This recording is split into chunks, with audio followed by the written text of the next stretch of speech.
It started like any other December night. Snow fell in clumps, sticking to the window panes. The air in the house was cold, even with the heater on, and the smell of pine needles from our Christmas tree mixed with the faint, sour stench of Dad's beer cans. Mom had left for the night shift at the hospital, and Dad was out cold on the couch. Again.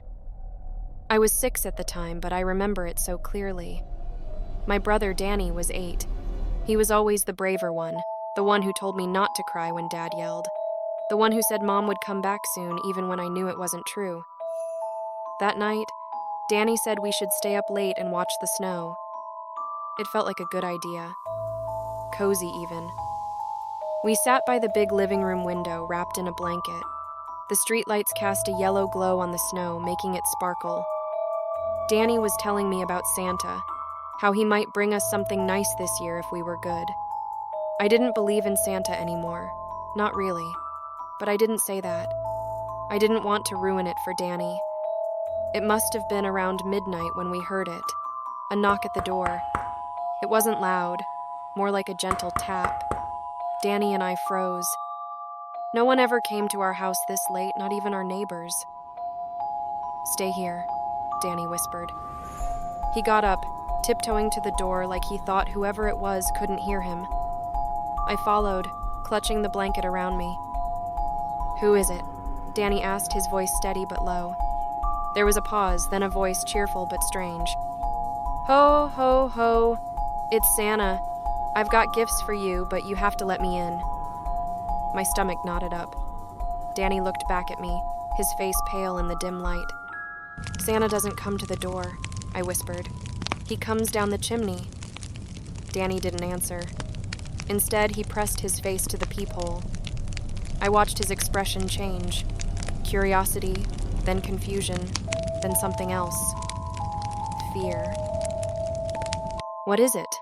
I asked, my voice trembling. "It's him," Danny said. "Santa.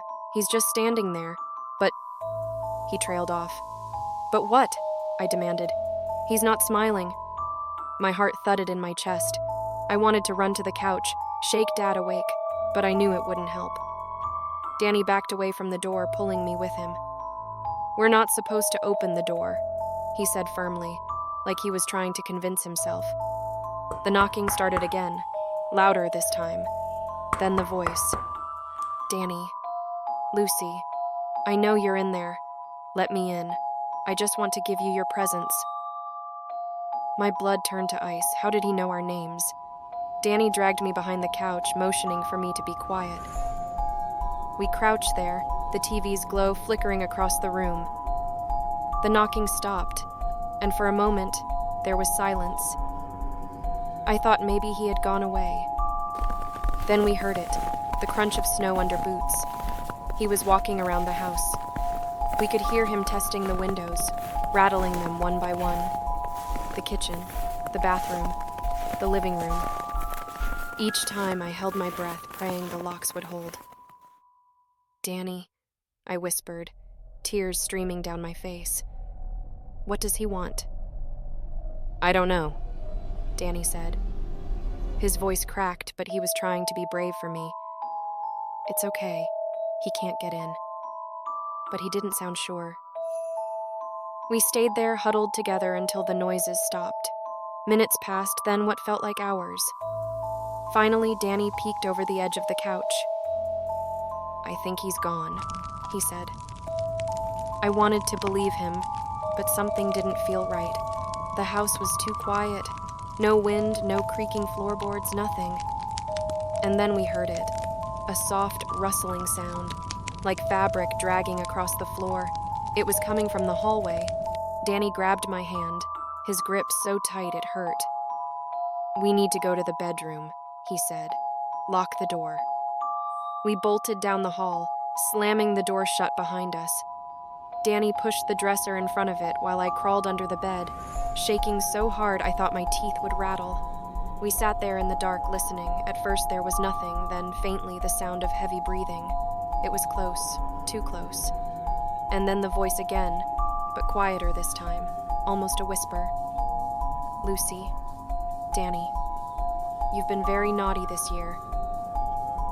I bit my lip to keep from screaming. Danny was gripping the baseball bat he kept by his bed, his knuckles white. The voice came again, this time right outside the door. "Naughty children don't get presents. They get punished." The doorknob rattled. I squeezed my eyes shut, praying it wouldn't turn. But then, to my horror, I heard it click. The door creaked open, the dresser scraping against the floor as it was pushed aside. I couldn't see him from under the bed, but I could see his boots, big, black, and covered in snow. He took slow, deliberate steps into the room, his breathing loud and ragged. "Where are you hiding?" he said in a sing-song voice. "Santa doesn't like hide and seek." I couldn't move, couldn't breathe. Then Danny did something I'll never forget. He jumped out from behind the dresser, swinging the bat with all his strength. There was a sickening thud, and the man grunted in pain. Danny grabbed my hand, pulling me out from under the bed. "Run!" he yelled. We bolted down the hall, out the back door, and into the snow. The cold air burned my lungs, but I didn't care. We ran to the neighbor's house, pounding on the door until they let us in.